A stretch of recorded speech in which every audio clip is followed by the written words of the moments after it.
Star বা double star বা আনস্টার polling attention বা যে কোনো ফর্মে আনা হয়, একটা নির্দিষ্ট কোনো ডিপার্টমেন্ট মন্ত্রী।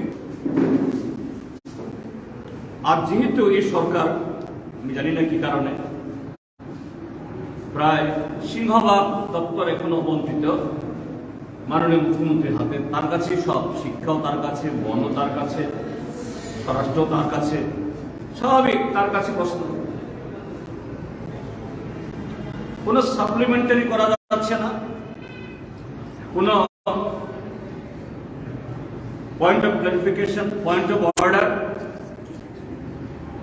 মুখ্যমন্ত্রী দপ্তর জবাব দিচ্ছেন, পরিষদীয় মন্ত্রী জবাব দিচ্ছেন, কোন এমএলএ জবাব দিচ্ছেন, অন্য কোন সদস্য। এটা যেন এই গত 5টা বছরের ত্রিপুরা রাজ্যের মধ্যে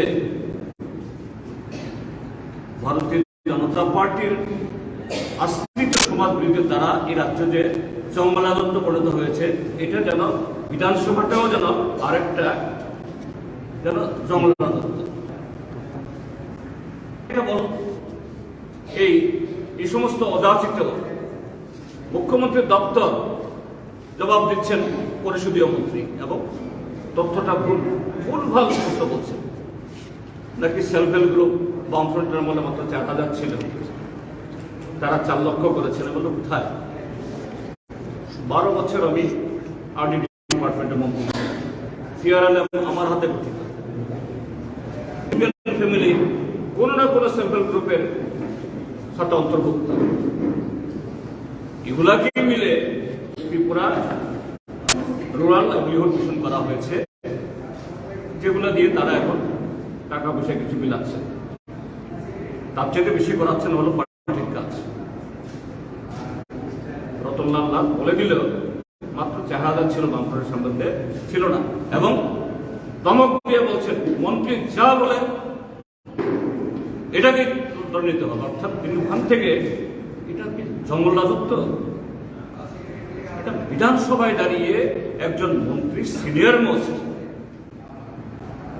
রাস্তাঘাটে গুন্ডারা যে ভাষায় কথা বলে সেই ভাষায় কথা বলছে, অত্যন্ত দুর্ভাগ্য।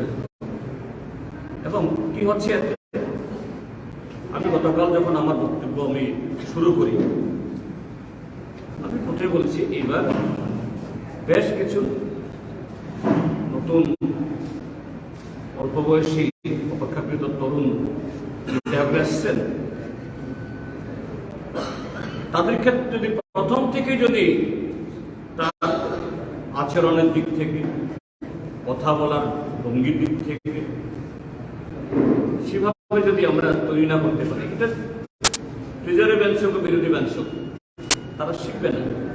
কিন্তু প্রথম থেকেই যে পরিষদীয় দলের মন্ত্রী আরো সিনিয়র, এবং আরো দুর্ভাগ্যের হল মাননীয় স্পিকারের প্রশ্রয়ে এরাও যে নানাভাবে অঙ্গভঙ্গি করছেন এবং বিরোধীদের কথাই বলতে দিচ্ছেন। আজকে দেখেছেন বিরোধী দলের নেতা অনিমেষ বর্মা একটা প্রশ্ন আনল, সিবিএসই যে বরক বাংলা এবং রোমান স্ক্রিপ্টে লেখার, এটা আমাদের সময় থেকে চলে আসছে। ছাত্ররা যাদের খুশি মতো সরকার রোমান স্ক্রিপ্ট সরকার লিখবে, ঠিক আছে, কিন্তু কোনো লেখক ছাত্র যদি রোমান স্ক্রিপ্ট ব্যবহার করে, আমাদের সময় থেকেই এই পলিসি ছিল, এটা তার ইচ্ছা, তার চয়েস। এবং এই প্রশ্নটা যখন আসলো, মুখ্যমন্ত্রী বললেন হ্যাঁ, কাউকে বাধা দেওয়া হয়নি। ভালো, আমি দাঁড়িয়ে বললাম তো ঠিক আছে, সরকারের ইন্টেনশন তাহলে ক্লিয়ার। অর্থাৎ সরকার, আগের সরকারের যে ফর্মুলা, আগের সরকারের যে নীতি, বাংলা এবং বরক দুটাতে এলাও করছে, এটা বিঘ্নিত হবে না সরকার। আমি বললাম আপনার স্ট্যান্ডটাকে আমি সমর্থন করছি, আপনার ইন্টেনশন তো ক্লিয়ার থাকবে। তাহলে সেই জায়গায় অনিজও বলেছেন সেন্ট্রাল বোর্ড অফ সেকেন্ডারি এডুকেশনে এডুকেশন ডিপার্টমেন্ট এবং ট্রাইবাল ল্যাঙ্গুয়েজ ডিপার্টমেন্ট থেকে চিঠি লেখা হয়েছে একমাত্র বাংলাতে মানে প্রশ্ন করতে হবে এবং বাংলাতে উত্তর লিখতে হবে, তাহলে সরকারের টিচারই দেয়। আমি আবার দাঁড়িয়ে বললাম সরকারের পলিসি এবং রতনলাল নাথ বলছেন হোয়াট ইজ পলিসি, আরে মুখ্যমন্ত্রী বলছেন এই, আর আমি বললাম সেই পলিসি অনুযায়ী সিবিএসই কে আপনারা কেন এরকম দিলেন, এটা নাকি কনফিউজ করা মানে যে মুখ্যমন্ত্রীকেই একদিক থেকে বোকা বানিয়ে দিচ্ছে অন্যান্য মন্ত্রীরা, অন্যান্য সদস্যরা কোন জায়গায়। আমরা চেয়েছিলাম এই অধিবেশনে যে গত 2 তারিখ থেকে রাজ্যে যে সন্ত্রাস হচ্ছে, অবর্ণনীয় সন্ত্রাস, আমি গতকালও বলেছিলাম, আজকে আপনাদের সামনে আমি সবাইকে হোয়াটসঅ্যাপে দিয়ে দেব, সবকটা মহকুমার আমি যে মোট 22টা বিষয়ে আমি এরকম ভাবে ইয়ে করেছি যে 3 দিন আগে তথ্য ফিজিক্যালি অ্যাসল্টেড বা উন্ডেড প্রায় 630 জন, তাদের অনেককে হসপিটালে গুরুতর আঘাত নিয়ে ভর্তি হতে হয়েছে। থাকার ঘর সম্পূর্ণ পুড়িয়ে দিয়েছে 85, একদম সর্বশান্ত করেছে।